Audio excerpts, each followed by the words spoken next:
20% de consommation en moins, jusqu'à 50% des trajets urbains en 100% électrique. Est-ce que l'hybride non rechargeable serait la solution ultime ou est-ce que c'est une vaste fumisterie? Mesdames et messieurs, aujourd'hui on compare la 208 restylée hybride avec la plus puissante des 208 phase 1. Si cette question vous démange autant que moi, restez jusqu'à la fin de cette vidéo. Vous regardez Blad, c'est parti.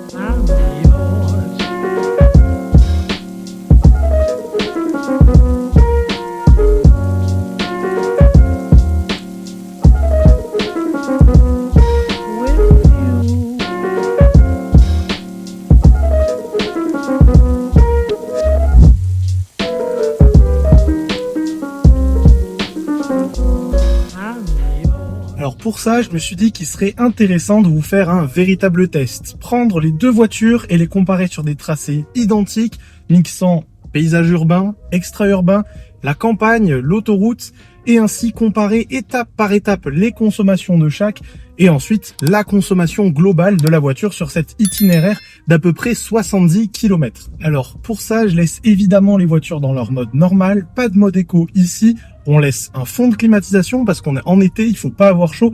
Et surtout, je vais pas pratiquer l'éco-conduite à outrance et je vais pas non plus tartiner comme un sauvage. Le but, c'est vraiment de conduire normalement comme n'importe qui le ferait en prenant sa voiture pour faire des trajets quotidiens et de voir si l'hybride, c'est vraiment intéressant par rapport au full thermique. Et au bout de 7 km de route de campagne à 24 km/h de moyenne, à cause d'un feu de travaux vraiment long, la 208 100% essence a consommé 7,1 litres au 100 km. Bon, le passage entre les deux voitures, il est frappant.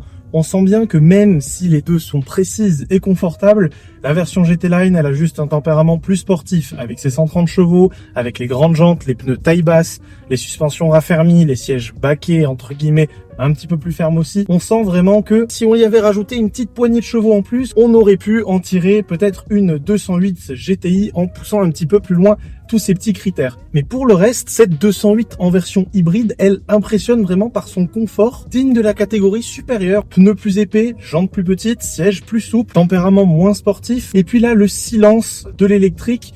Là, ça fait à peu près 1 km que je suis parti et je n'ai fait que de l'électrique pour l'instant. Et surtout lors des réaccélérations depuis une vitesse faible, genre aux alentours entre 10 et 20 km/h, même depuis l'arrêt, on n'a pas du tout cette sensation de poussif qu'on pouvait avoir avec les versions 100% thermiques. Je suis passé de 20 à 45 km/h, pas un bruit. Vraiment, le truc qui est très agréable en plus, c'est qu'on ne sent pas le passage de l'électrique au thermique. Vous le voyez là, la couleur qu'il y a sur le compteur. Quand c'est en bleu, c'est qu'elle est en full électrique. Quand c'est en blanc, c'est que le moteur thermique est déclenché et potentiellement entraîne les roues. Et au bout de 9 km de route de campagne, on a consommé 3,6 litres au 100 pour cette 208 hybride. C'est une vraie bonne surprise. Bon, petit point technique avant de prendre l'autoroute. Ici, c'est une 208 en 1,2 litre 130 chevaux essence, boîte automatique EAT8 et donc avec le PureTech à courroie. On reparlera un petit peu de la fiabilité pendant le trajet. Et puis ici, c'est la toute nouvelle version hybride de la 208 en 100 chevaux. Boîte automatique aussi, mais EDCS6. Donc une boîte différente conçue par des Belges directement, Punch Powertrain. C'est différent de la E1, de la EAT8K ici, j'espère qu'elle se montrera tout aussi fiable, mais le plus gros point qui fait peur à tout le monde, et ça c'est pas super justifié, on va en discuter un petit peu après, mais ce point-là il a disparu ici puisque la courroie a été remplacée par une chaîne, plus de soucis donc a priori. Bon, encore une fois, l'insertion sur l'autoroute avec une 208 230 chevaux, ça fait à peine plus d'une tonne, donc le moteur est largement suffisant, à peine à mi-pédale, la voiture a juste besoin de tomber une vitesse, et on se retrouve très vite à la vitesse de croisière de 113 km/h pour moi, jeune permis. Et en fait, la voiture là se comporte presque comme un véhicule de segment supérieur. C'est impressionnant. Bravo Peugeot, même 3 ans, 80 000 km après, on est à peine 2000 tours en 8e, 113 km/h, pas de bruit de vent, à peine des bruits de roulement. Franchement, c'est très impressionnant. Quant à la version hybride, l'histoire est presque la même. C'est-à-dire que vu qu'on n'a pas 130 chevaux, l'accélération sera moins brusque, mais elle est pas nécessairement plus bruyante, elle est presque plus linéaire, et elle est tout aussi agréable, si ce n'est plus agréable. Franchement, c'est encore une fois imperceptible, les 30 chevaux de moins sont vraiment comblés par l'électrique, et une fois qu'on se cale à vitesse de croisière, c'est évidemment le thermique qui tire à cette vitesse-là, 112, Et là, sur les phases de décélération, l'électrique s'est mis en place. 0 tour minute. Et hop, c'est parti, le thermique reprend.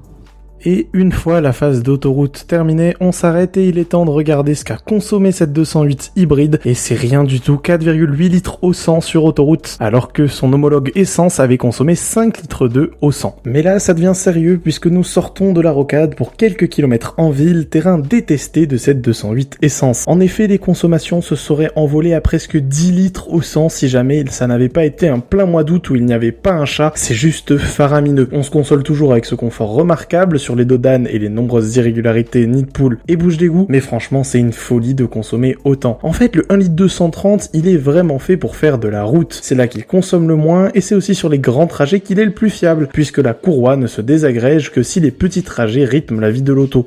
Dommage pour un moteur présent dans une citadine. A l'inverse, dans cette 208 hybride, le thermique se fait discret et seconde le moteur électrique. Il n'y a aucun souci de courroie puisqu'il y a une chaîne désormais. Et les consommations sont restées contenues malgré une incapacité du moteur thermique de se désactiver autant qu'il le voudrait à cause de la climatisation et des montées de la côte pavée toulousaine. La consommation finale était de 5 litres 3 au 100 km. Tandis que la version essence s'en est tirée avec 7 litres 2 au 100 km et même 8 litres, mais je ne l'ai pas filmé. Quand est venu le temps de se garer, la 208 de 2024 montre son clair avantage par la qualité de sa caméra de recul avec une fonction grand angle bien utile et surtout une définition bien meilleure comparée à la piètre qualité de celle de 2021. En revanche, chose très dommage, c'est que sur celle de 2021, il y a une fonction de mémorisation des obstacles latéraux et c'est bien utile si jamais vous vous garez à côté d'un poteau bas par exemple. C'est dommage de ne pas le retrouver sur la nouvelle. Et oui, parce que quand cette version de 2021 avait l'ancien système NAC de Peugeot, celle-ci de 2024 récupère le système EV et traîné sur Peugeot 308. Le résultat, c'est que c'est plus fluide, plus joli, plus agréable, mais surtout que CarPlay est enfin en plein écran. Hurrah! De retour sur une route secondaire, mais cette fois à 90, c'est là où cette 208 est la plus à l'aise à mon sens. Elle avale les bosses, joue dans les virages, puis il faut reconnaître qu'elle est vraiment chouette à conduire, très souple, d'où c'est que ce petit volant, c'est vraiment trop bien quand on a trouvé sa position de conduite. En ce qui concerne la version hybride, le constat est le même, si ce n'est que le thermique se coupe parfois à vitesse stabilisée et la quasi-totalité du temps en décélération, ce qui est très agréable. Et c'est là qu'on va pouvoir mettre le mode sport, on va avoir une petite idée de l'accélération de ce 130 chevaux, voir si jamais par rapport à l'hybride, il tient.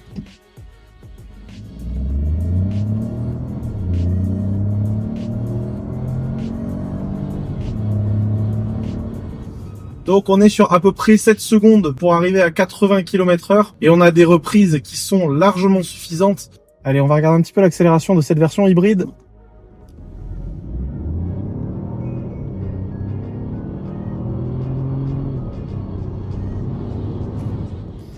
Bon bah honnêtement, c'est largement suffisant et je pense que le temps est équivalent à la version 130 chevaux puisqu'on a le boost de l'électrique vraiment sur ces 80 premiers km/h qui est très présent. Je ne sais pas ce que doit donner la version hybride 136 chevaux, mais cette version hybride 100 chevaux est déjà pour moi en tout point suffisante et comparable à la version essence 130 chevaux. C'est là où est le gain à ce point-là. Assez bluffant en fait de voir que cet tout petit boost d'électrique apporte un tel gain en termes de performance, de confort, d'agrément et surtout de consommation, je pense, on va le voir parce que tout ce que je vois depuis tout à l'heure est vraiment impressionnant. Bon alors, avant de faire le bilan que tout le monde attend, que dire des différences entre la phase 1 et la phase 2? Sachez que ça va être compliqué de comparer des finitions différentes en termes de philosophie, puisque la Allure et la GT, ça n'a pas grand chose à voir, mais basiquement, la phase 2 perd ce côté souriant et expressif qu'avait la phase 1 avec cette bouche sous la calandre et ses crocs uniques. Sur les versions les plus haut de gamme, cette agressivité elle sera encore plus flagrante puisque vous aurez toujours ces triples crocs dans les ouïes latérales, mais surtout vous aurez des nouveaux feux à la place de ces feux éco-LED, triples lentilles qui sont beaucoup plus agressifs et qui acèrent vraiment le regard de cette 208 phase 2. Après, même sur ces phases 2, si jamais vous optez pour une plus haute finition, vous aurez toujours le toit noir brillant en option et de série les arches de roue en noir laqué qui ne sont pas présentes ici. Après, c'est un truc que j'aime beaucoup sur ces phases 2, ça va être l'arrière, puisque vous gagnez déjà une antenne en aileron de requin. Certes, c'est stylé, mais c'est aussi beaucoup plus pratique puisque vous deviez vous pencher contre la voiture sale avant pour aller enlever l'antenne, encore plus si vous étiez petit. Ici, il n'y a plus de soucis. Et puis, autre détail vraiment sympa, ce sont les feux. puisque ici, ils ont l'air plutôt fins, plutôt sympathiques avec les crocs qui sont passés en horizontaux, mais sachez que ce sont les feux des versions bas et milieu de gamme. Ici, vous voyez, il y a encore des ampoules pour les clignotants et les feux de recul. C'est plus le cas sur les versions haut de gamme. Ils deviennent translucides ici au niveau des triples crocs et totalement à LED. Et ça fait beaucoup plus premium ici que les feux des phases 1 qui étaient sur les versions bas de gamme 100% à ampoule. Là, c'est vraiment plus classe. On se rend même plus compte que c'est une version milieu de gamme de l'arrière. Et puis, autre chose qui premiumise un petit peu la voiture, ça va être les écritures qui passent totalement en noir ici pour le logo hybride, le logo 208 et le monogramme Peugeot. Il n'y a plus le logo en haut du coffre. Et en ce qui concerne l'intérieur, vous n'avez pas grand changement à finition équivalente, si ce n'est que désormais vous avez l'apparition de ce combiné 100% digital intermédiaire entre la version à aiguille et les versions 3D des versions les plus haut de gamme. Et à l'époque, vous aviez des aiguilles quasiment jusqu'à la GT. Ici, dès le niveau allure, vous avez ce combiné. Donc c'est vachement plus sympa. Autre écran qui lui est sur toute la gamme, fini le plus petit écran, c'est cet écran 10 pouces, comme je vous l'avais dit, avec le système EV, le CarPlay en plein écran, etc., qui est beaucoup plus qualitatif, et ce, dès les premiers niveaux de finition. Et ça, c'est chouette. Nouveau logo Peugeot juste ici, il n'y a pas d'autre changement, si ce n'est évidemment les touches raccourcies qui disparaissent avec ce nouveau système, mais vous avez toujours les petites touches style piano, aviation, appelez-les comme vous voulez, et moi je les adore et je trouve qu'elles sont vraiment hyper qualitatives, elles ont un clic qui est vraiment chouette, je les aime beaucoup. Et enfin, dernière chose, c'est la disparition du sélecteur Cobra, mais c'était le cas déjà sur les dernières phases 1, si vous aviez l'œil, ici vous avez le nouveau sélecteur des 308, 408 avec un petit repose-poignet. Moi je préférais le sélecteur Cobra, mais encore une fois c'est une question de préférence, et l'avantage c'est que vous pouvez mettre directement des choses ici, vous n'avez plus le sélecteur au milieu. Bon, il s'agirait de répondre à la question du début de la vidéo et d'arrêter de tourner autour du pot. Est-ce que l'hybride est une arnaque ?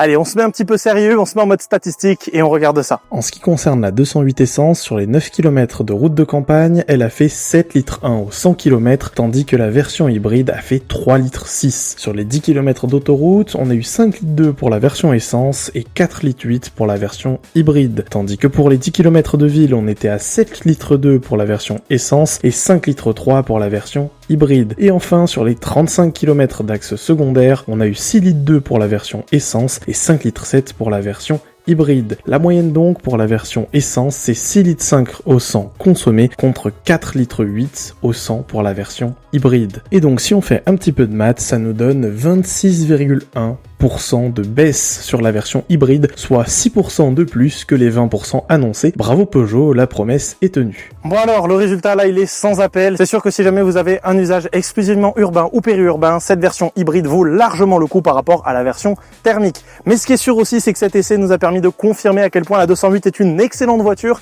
et qu'elle mérite largement son titre de voiture de l'année 2020. C'est peut-être pour moi l'une des meilleures Peugeot de ces 10 dernières années. En tous les cas, moi, ça y est, j'abandonne. Je vous remercie d'être resté jusque-là. C'est la fin. Parce que là, 38 degrés, le Mistral, c'est le cocktail parfait de la région toulousaine. J'en peux plus. J'ai même pas osé sortir le costume. Je vous remercie, vous, d'être resté jusque-là. Je remercie beaucoup Peugeot Stellantis New Toulouse de m'avoir prêté ce véhicule. Et je vous dis à la prochaine pour d'autres vidéos. Allez, ciao!